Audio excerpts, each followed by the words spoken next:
पौराणिक कथाएं इस ऋषि पांचम के विषय में भिन्न भिन्न युग की कथाएं शास्त्रों में मिलती है। सतयुग की एक कथा है, विदर्भ देश के प्रसेनजीत राजा अपनी जयश्री नाम की पत्नी के साथ जीता था। जयश्री को सत्संग और राजा को सत्संग और सत्शास्त्रों का सहारा नहीं था। जयश्री रजस्वला होने पर भी रसोई घर में जाती, रसोई बनाती, पति को खिलाती, और उसका पति भी रजस्वला जयश्री से परहेज नहीं करता था। रजस्वला स्त्री के साथ बैठने उठने से पुरुष की मति का जो सूक्ष्म विकास होना चाहिए वो स्थगित हो जाता है। समय पाकर प्रसेनजीत की मृत्यु हुई। बुद्धि मोटी होने के कारण वो बैल बना, और स्त्री ने रजस्वला दिनों में भी रसोई घर में रसोई बनाई और अपने पुत्र और परिवार को खिलाई। उस दोष के प्रभाव से उसको कुतिया का शरीर मिला, ऐसी कथा आती। रजस्वला होने पर भी रसोई घर में रही और अपने अशुद्ध हाथों से भोजन कराने का पाप उसको भुगतने के लिए कुत्ती का शरीर मिला। फिर क्या हुआ महाराज कि देव योग से वो अपने पुत्र के यहां ही आकर रहे थे, और पुत्र पशुओं की भाषा जानता था। देव योग से वो पूर्व जीवन उनका जान लिया।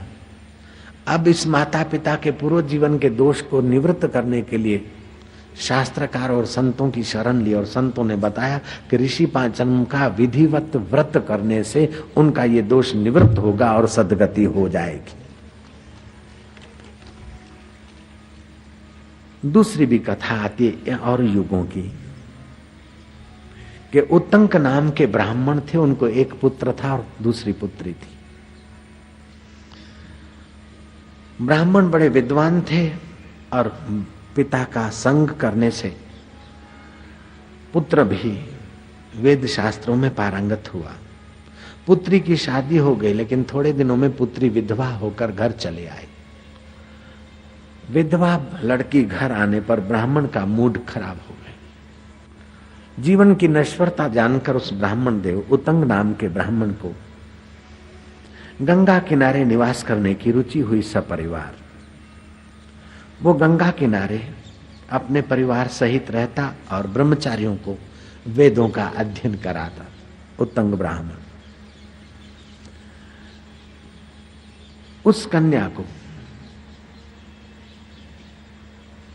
कोई रोग हुआ और शरीर में कीड़े पड़े। विधवा कन्या वैसे ही दुखी थी और रुग्ण हुई और कीड़े पड़े। मां दुखी हुई और बेटी के दुख का क्या कारण है अपने पति से पूछा। उत्तंग ब्राह्मण ने ध्यान लगाकर अपनी कन्या का पूर्व जीवन देखा। उत्तंग ऋषि ने कहा कि रजस्वला का पहला दिन स्त्री का होता है, वो चांडाली जैसे व्यवस होते हैं उसमें। दूसरा दिन ब्रह्म तेज घातिनी जैसा होता है। तीसरा दिन धोबिन जैसा, और चौथे दिन स्नान करके वो शुद्ध मानी जाती। लेकिन अगले जन्म में इसने इस रजस्वला धर्म का पालन नहीं किया था, अपितु जिन नारियों ने जाने अनजाने कहीं गलती की उसका प्रायश्चित करने के लिए ऋषि पांचम का व्रत किया था, उन महिलाओं की हंसी उड़ाई थी। हंसी उड़ाने का पाप के कारण इसको ये रोग हुआ और कीड़े पड़े।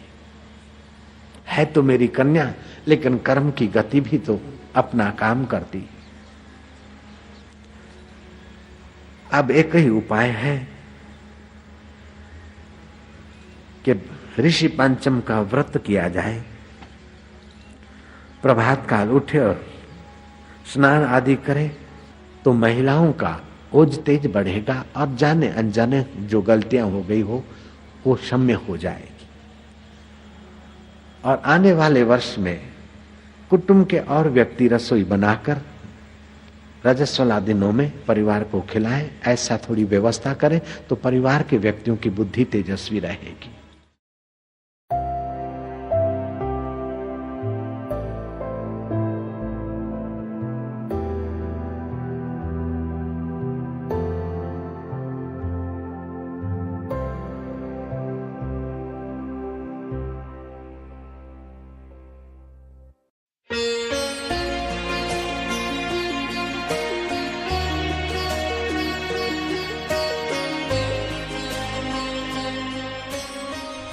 स्त्री में 7 दिव्य गुण होते हैं, उसमें साक्षात भगवान का ओज तेज निवास करता है। कीर्ति, आस पड़ोस के लोग आप में विश्वास करें, ऐसे आप सदाचरणी हो जाओ। ये भगवान का कीर्ति का गुण है, आपके जीवन में कीर्ति हो। दूसरा श्री, तीसरा मधुर वाणी और चौथा स्मृति। 5वां गुण होता है मेधा और 6ठा गुण होता है धैर्य और 7वां गुण होता है क्षमा। मुच्यताम मुच्यताम, बेटे को मार दिया है अश्वत्थामा ने, पकड़ के ले आए, अब इसके सिर काट देते, इसकी मुंडी पर पैर रख के तो स्नान कर अपने बेटे को मारने वाले का को दंड देकर तो अपना शोक मिटा। बोले नहीं नहीं नहीं, अभी एक माँ रोती, मैं रोती हूँ अपने बेटे के शोक में, ये भी तो किसी का बेटा हो। नहीं नहीं, क्षमा, क्षमा स्त्री की सुंदरता, हृदय की सुंदरता है। अपराधी को सजा देने की ताकत है, फिर भी उनका मंगल सोचते हुए क्षमा करने का ये ईश्वरीय गुण आपके जीवन में हो। धैर्य, इंद्रियों को धारण करने की शक्ति।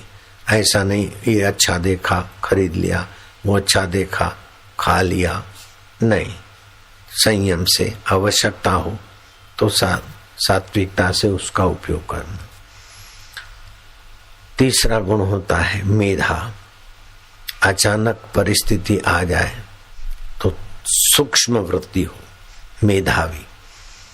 जॉर्ज पंचम ने गांधी जी को अपने यहाँ बुलाया, भोज था, बुलाया, गांधी जी की प्रशंसा की, भोजन कराया। बाद में मीटिंग शुरू हुई और वो जॉर्ज पंचम ने गांधी जी को डांटना शुरू किया, तेवर बदली। हमारे गोरे अंग्रेजों को, अधिकारियों को तुम्हारे हिंदुस्तानी लोग मारते, बम बनाते हो, ये करते हो, अहिंसा हिंसा कर रहे हो। तुमको पता नहीं मेरे में कितनी ताकत है, तुम क्या अपने को समझते हो, मेरे पास कितनी शक्तियां हैं, मेरे देश का कितना बल है, तुम्हारे पास कुछ भी नहीं। ऐसे करके गांधी जी पर वो बरसने लगा, लेकिन सुनने वाले दंग रह गए। अब गांधी जी क्या निर्णय करेंगे, क्या पता क्या हो जाएगा। लेकिन मेधावी गांधी जी खड़े हो गए। जॉर्ज पंचम, सर मैं आपका मेहमान हूं, गेस्ट हूं, और आपके यहां मैंने भोजन भी कर लिया है। अब आप जो बोलते उन बातों को मैं काटूं छाटूं, ये मुझे अच्छा नहीं लगता। आपको जो बोलना है बोल दीजिए। सारी बातें उनकी काट डाली। जॉर्ज पंचम को कुछ बोलने का मौका ही नहीं दिया, न रूठे न हाथा जोड़ी के। ये मेधा है, किस समय कितनी बात से क्या कर लेना चाहिए। जैसे मदन मोहन मालवीय, पत्रकारों ने घेर लिया, तुम तो फीते काट रहे हो, उद्घाटन कर रहे हो।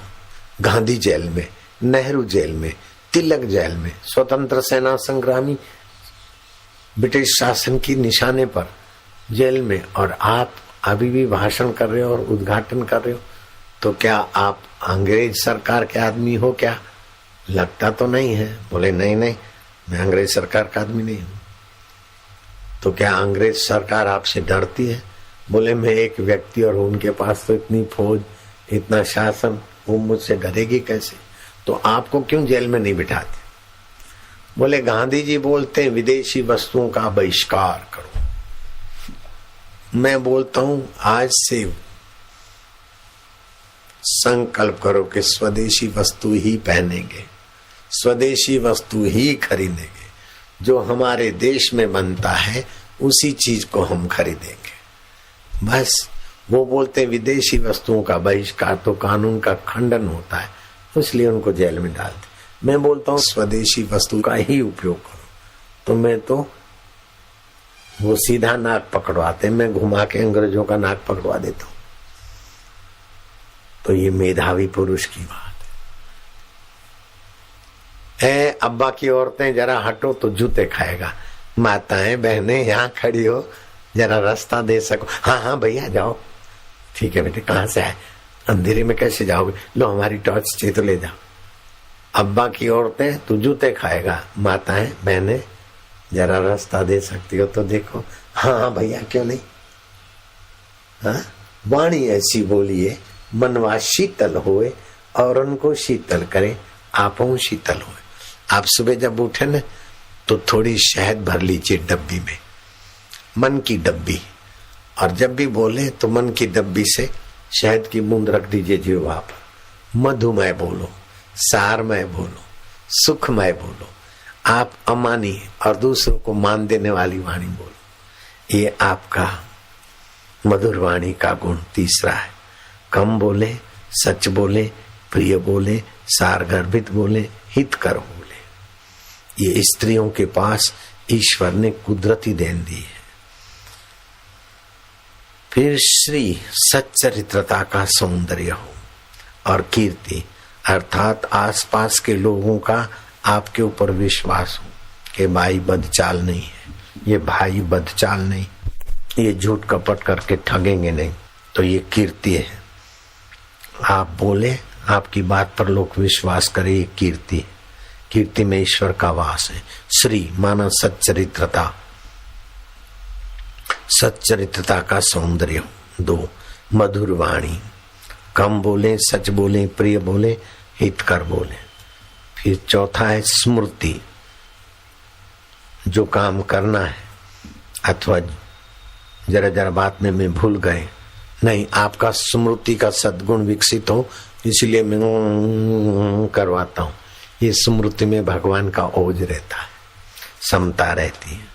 और 5वां गुण है मेधा, अचानक परिस्थिति आए तो सारभूत निर्णय लेने की ताकत।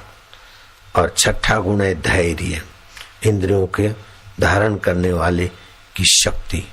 ऐसा नहीं कि नाक बोलता है जरा परफ्यूम सूंघ लो, जीभ बोलती है जरा चटोरापन की चाट खा लो, पैर बोलते जरा फिल्म में जाओ, किधर पैरों को जाने देना, किधर आंख को जाने देना।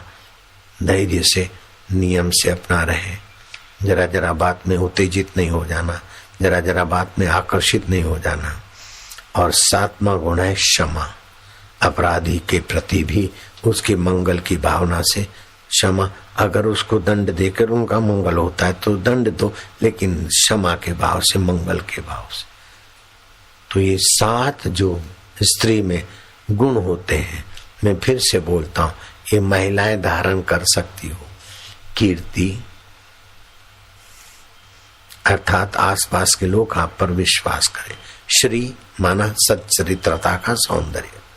मधुर वाणी, कम बोले, सच बोले, प्रिय बोले, हित करो।